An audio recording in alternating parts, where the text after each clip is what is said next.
ನಮಸ್ಕಾರ ವೀಕ್ಷಕರೇ, busy plus ಪಕ್ಕಾ ಸುದ್ದಿ ವಾಹಿನಿಯ ಸುದ್ದಿ ಬೆಳಕಿಂಡಿಗೆ ಸ್ವಾಗತ. ನಾನು ನಿಮ್ಮ ವಾಹಿನಿಯ ವರದಿಗಾರ ಸಂಗಮೇಶ್ ಕುಶಿಗಿರಿ.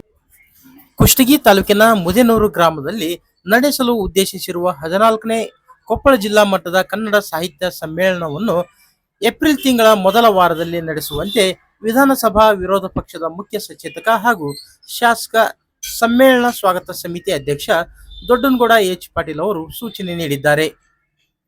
ತಾಲೂಕಿನ ಕೊರಟಗೆರೆ ಗ್ರಾಮದ ತಮ್ಮ ಸ್ವಗೃಹ ಕಚೇರಿಗೆ ಭೇಟಿ ನೀಡಿದ್ದ ಕನ್ನಡ ಸಾಹಿತ್ಯ ಪರಿಷತ್ತಿನ ಕೊಪ್ಪಳ ಜಿಲ್ಲಾ ಹಾಗೂ ಕುಷ್ಟಗಿ ತಾಲೂಕು ಘಟಕದ ಪದಾಧಿಕಾರಿಗಳು ಸಮ್ಮೇಳನದ ದಿನಾಂಕ ನಿಗದಿ ಕುರಿತು ಚರ್ಚೆ ನಡೆಸಿದರು.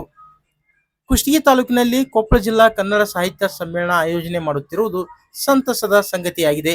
ಪರಿಷತ್ತಿನವರು ಮುದೇನೂರು ಸೇರಿ ಸುತ್ತಮುತ್ತಲಿನ ಗ್ರಾಮಸ್ಥರ ವಿಶ್ವಾಸ ಸಹಕಾರ ಪಡೆಯಬೇಕು. ಸಮ್ಮೇಳನ ಅಚ್ಚುಕಟ್ಟಾಗಿ ನಡೆಯಲು ಮೊದಲು ನೀಲನಕ್ಷೆ ಹಾಗೂ ಯೋಜನೆ ರೂಪಿಸಬೇಕು. ಎಲ್ಲ ಸಿದ್ಧತೆ ಬಗ್ಗೆ ಮನಗಂಡಿದ್ದರೆ ಏಪ್ರಿಲ್ ತಿಂಗಳ ಮೊದಲ ವಾರದಲ್ಲಿ ಸಮ್ಮೇಳನ ಆಯೋಜನೆ ಮಾಡಿದರೆ ಒಳ್ಳೆಯದು. ಇದಕ್ಕೆ ಈಗಿನಿಂದಲೇ ಸಮ್ಮೇಳನದ ಯಶಸ್ವಿಗೆ ಶ್ರಮಿಸಬೇಕು ಎಂದು ಸಲಹೆ ನೀಡಿದ ಅವರು, ಸಮ್ಮೇಳನ ಯಶಸ್ವಿಗೆ ಸ್ವಾಗತ ಸಮಿತಿ ಅಧ್ಯಕ್ಷನಾಗಿ ಅಗತ್ಯ ಸಹಾಯ ಸಹಕಾರ ತಮ್ಮಿಂದ ದೊರೆಯಲಿದೆ ಎಂದು ಹೇಳಿದ್ದಾರೆ.